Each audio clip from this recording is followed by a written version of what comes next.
नमस्कार मंडळी. आज आपण करूयात एकदम झटपट होणारी भाजी. खूप कमी वेळात होते ही भाजी, खूप कमी साहित्यातही होते आणि कमी वेळ जरी लागत असला तरी ही अतिशय चवीला खूप छान होणारी भाजी आहे. कारण हिवाळ्यातल्या दिवसात पालेभाज्या खूप छान-छान मिळतात आणि जर नवरा आपला जर बाजारहाट करायला गेला असेल, तर अशा छान सुंदर वेगवेगळ्या हिरव्या-हिरव्या पालेभाज्या बघून ते एकदम सगळ्याच आणून ठेवतात घरामध्ये आणि मग घरातल्या गृहिणीला एकदम टेन्शन येतं, की इतक्या पालेभाज्या कशा संपवायच्या पटापट? कारण पालेभाज्या जरा जास्त दिवस टिकत नाहीत आणि मग त्या संपवाव्या लागतात आणि सारख्या पालेभाज्या खाऊन पण लगेच कंटाळा पण येतो. त्या निवडायचाही कंटाळा येतो. तर त्यावेळेला जर तुम्ही भरपूर पालक घरात आणला गेला असेल, तर हा उत्तम पर्याय नक्कीच करू शकता. ही भाजी अतिशय चमचमीत लागते. तर पालकाची एक जुडी मी स्वच्छ धुवून चिरून घेतली आहे. त्यानंतर आपण फोडणी केली आहे. त्याच्यात जिरं, मोहरी, थोडंसं हिंग, 2 लाल मिरच्या घातल्या त्या जरूर घाला. छान स्वाद लागतो आणि दिसतातही छान. लसणाच्या 4-5 पाकळ्या बारीक चिरून घेतल्या आणि एक छोटा बारीक चिरलेला कांदा घालून परतवून घेतले आधी. त्यानंतर एक अर्धा टोमॅटो घातला आहे मी, कारण मोठा असतो टोमॅटो पण, त्यामुळे अर्धाच घातला आहे, तुम्ही जास्तही घालू शकता.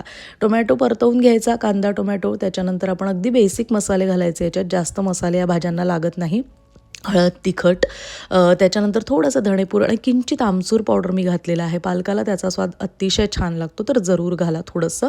त्यानंतर एक बटाटा चिरून घातलेला आहे आणि बटाटा चिरून घातल्यानंतर अगदी थोडं मीठ घातलेलं आहे, कारण बटाटा लवकर शिजेल याच्यासाठी.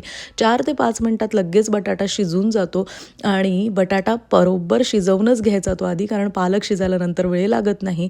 मग बटाटा कच्चा राहता कामा नये म्हणून तो व्यवस्थित शिजवून बघून घ्यायचा. त्यानंतर पालक घालायचं की 2च मिनिटात वाफ द्यायची, कारण पालक लगेच शिजतो आणि अतिशय छान होणारी भाजी एकदम 10-15 मिनिटात होऊन जाते. मिठाचं प्रमाण मात्र खूप बेतानी घाला, कारण भाजी शिजून कमी होते तर मीठ खारट होण्याची शक्यता असते. त्यामुळे बटाटा शिजताना जे तुम्ही मीठ घालाल ते बेतानी घाला एकदम, किंवा सगळ्यात शेवटी घालू शकता. आणि अशी ही चटपटी छानशी होणारी भाजी फुलका आणि भातासोबत उत्तम लागते. सकाळच्या डब्याला तुम्ही शाळेच्या ऑफिसच्या डब्याला पटकन ही भाजी करू शकता, तेव्हा नक्की याचा आस्वाद घ्या या हिवाळ्यातल्या छान ऋतूमध्ये आणि तुम्हाला ती नक्की आवडेल. आणि सोबतच लाईक, शेअर, सबस्क्राईब करायला मात्र विसरू नका, कारण हा व्हिडिओ आणि ही भाजी आवडली असेल तर ते जरूर करा. पुन्हा भेटत राहूया. नमस्कार. जाणे जे यज्ञकर्म.